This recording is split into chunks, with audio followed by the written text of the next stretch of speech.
বিদেশে ফাঁসির দড়ি আপনার গলায় ঝুলছে আর আপনার জীবন বাঁচাতে লাগবে 34 কোটি টাকা। আপনি কি করবেন?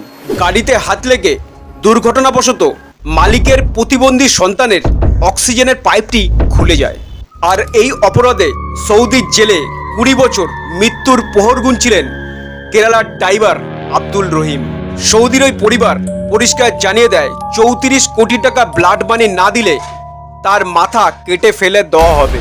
একজন দরিদ্র ড্রাইভারের পক্ষে যা ছিল অসম্ভব, কিন্তু এই মুসলিম ভাইয়ের জীবন বাঁচাতে পুরো বিশ্ব এক হয়ে কয়েকদিনের মধ্যে জোগাড় করে ফেলল 34 কোটি টাকা।